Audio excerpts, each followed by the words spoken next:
G'day, Tragic here. What? Another one of these, yes. It's all getting a bit same old. I have one big package left. I know I say this every single time, but I always forget that there's other packages. And that doesn't include Kickstarters. But I'm actually in quite a lot of trouble for buying too many games recently. But anyway, what have we got here? Red Planet, baby. Yeah. Doesn't need much introduction, but I'll go through it in a sec. And Times of Tide. I mean, Tides of Time. I can totally speak. Now, this is a cutesy little game. I would probably classify it as a micro game in some ways, but it's not a true micro game. It's just a card game that doesn't use a lot of cards. And there's some reasoning behind this. See, there's not much in there, right? Comes a little pencil. Basically, this is the set of cards. They're kind of cutesy. Let's open them up. I guess you'd call it a civilization game. How does this open? Try and open it with this without destroying the cards. Yeah, so basically it's a civilization game, I guess you'd call it in some ways. You build like a castle or whatever. But what's interesting about this game is that it's a drafting game. Now, for those of you that don't know, drafting is an extremely good, it's got great art, look at that. Drafting is an extremely good game format that got born from Magic the Gathering. And the thing about drafting is that it requires quite a deep knowledge of the cards for your decisions to be meaningful. So until you've memorized the card pool, which obviously Magic the Gathering players have, then the draft is a very, yeah, whatever. And that's it, that's all the cards they are. Now what this game has done, it's actually drafting only for 2 people, which is already, it's only a 2-player game, so it's already kind of unique in that aspect. But by having a very, very small deck, it means that it's a lot faster for the players to get a grip and to understand the choices of their draft and what the cards mean and which ones will combo and why do I want this card over that card or whatever. Probably the best drafting game in recent years, in my opinion, is Seasons. This is a fantastic game. Fantastic.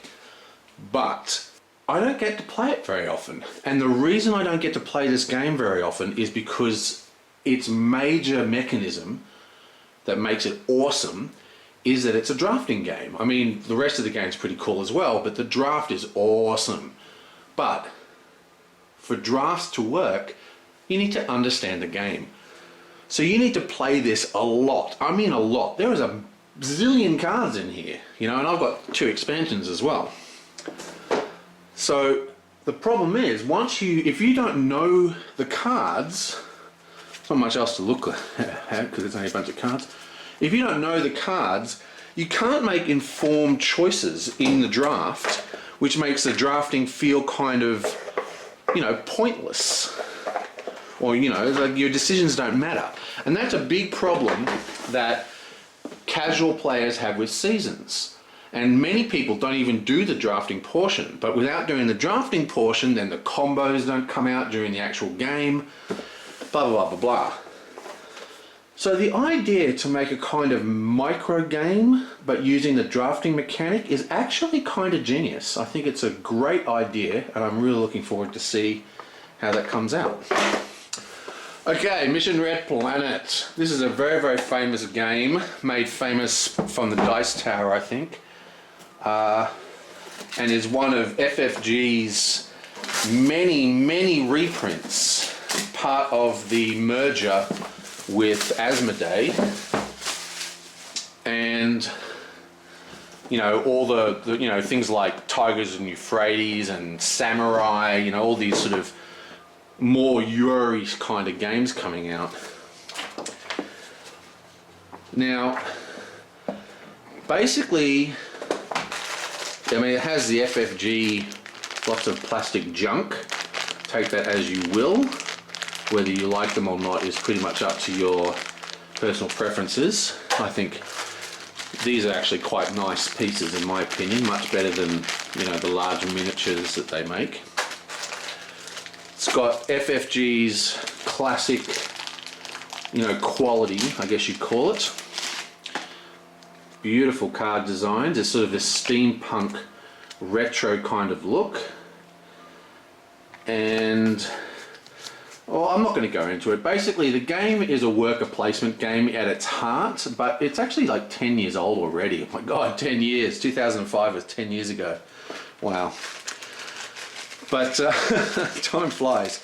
But my point is that a lot of the, you know, the standard ideas we have about worker placement isn't actually in this game, even though it really is a worker placement game.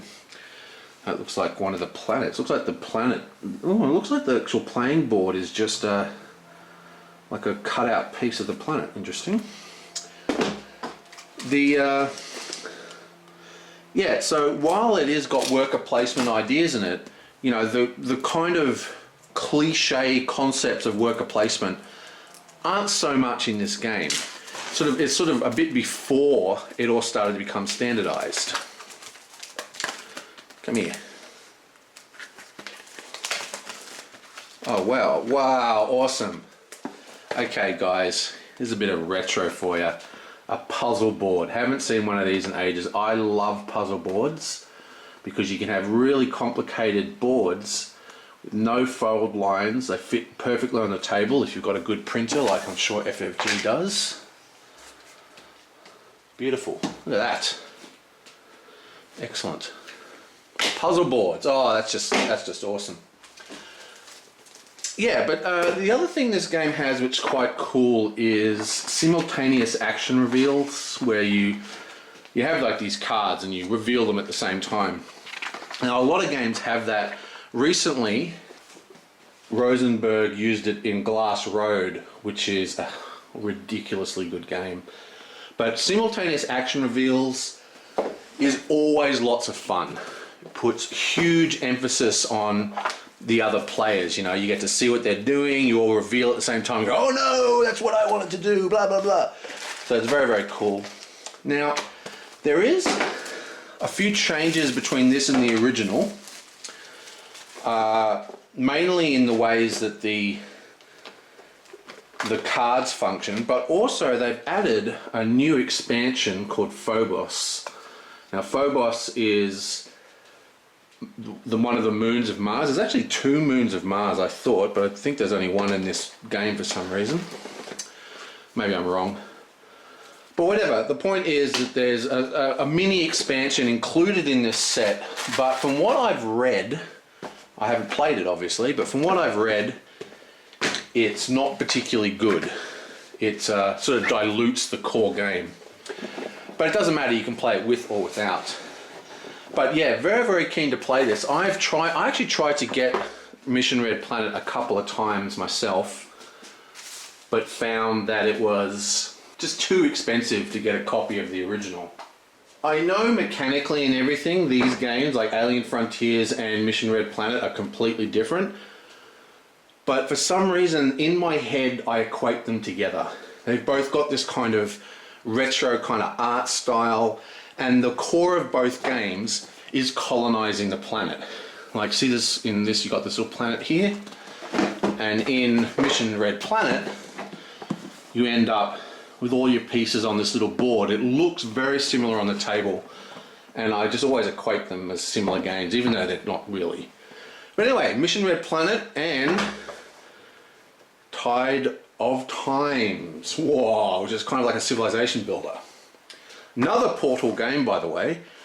Portal have got some great games coming out at the moment. A really high-class company. Wait till Stronghold 2nd edition is out. Ooh, yeah. Okay, and here's another little fun thing from Hong Kong.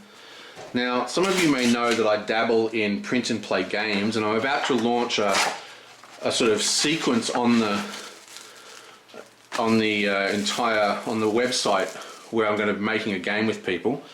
So I got MakePlayingCards.com to send me all their different types of cards. So that's a linen. That's also a linen. I'm not quite sure the difference between those two linens. Basically, Make Playing Cards, BoardGames.com, and Printer Studio are all the same company, but they all offer slightly different stuff. And this is MakePlayingCards.com, which has about 5 times the options for different printing surfaces. And some of them are very, very good.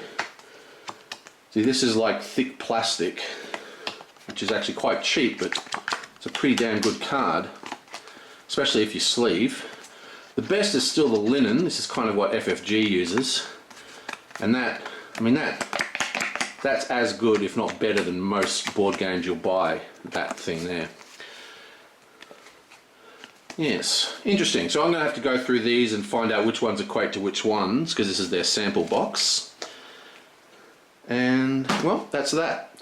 I'll see you guys next time. Oh, by the way, the construction around the place is going to be finished probably on Tuesday, so we should start having the final Mage Knights episodes starting up again pretty soon.